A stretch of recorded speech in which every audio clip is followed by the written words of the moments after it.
শৈশৱত ৰাতিপুৱাই আমাৰ ঘৰত প্ৰতিদিন বাতৰি কাকতখন আহে। হেডলাইন কি? অমুকত বোমা বিস্ফোৰণ। হেডলাইন কি? অমুকজন দুৰ্নীতিকাৰী অফিচাৰ। হেডলাইন কি? অমুকত টায়াৰ জ্বলোৱা হ'ল। অমুকত এজন মানুহে এজনৰ ওপৰত হিংসা, অসন্তুষ্টি। আৰু ৰাতিপুৱা পেপাৰখন পঢ়িলে আমাৰ মনত এনেকুৱা এটা আঘাত হৈছিল যে এইখন অসমত যেন আমি ৰাতিপুৱাই নিৰাশাৰে আৰম্ভ কৰোঁ।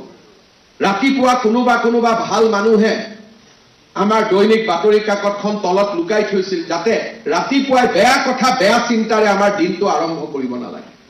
এয়া আমাৰ জীৱন আছিল আৰু আমাৰ প্ৰজন্মই আমাৰ যৌৱন তেনেদৰে আমি অতিক্ৰম কৰিছিল।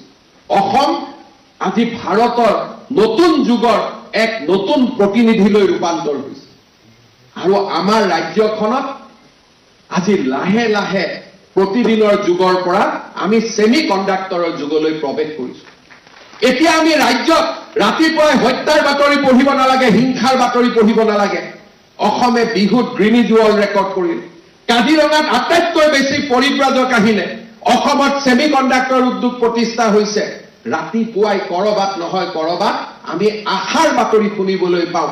আশাৰ বন্তি গছি যেন লাহে লাহে আমাৰ জীৱনৰ আকৌ এবাৰ উভতি আহিছে। আমি এইখন অসমত ধৰি ৰাখিব লাগিব। আমি প্ৰতিদিনৰ যুগলৈ ঘূৰি যাব নালাগে।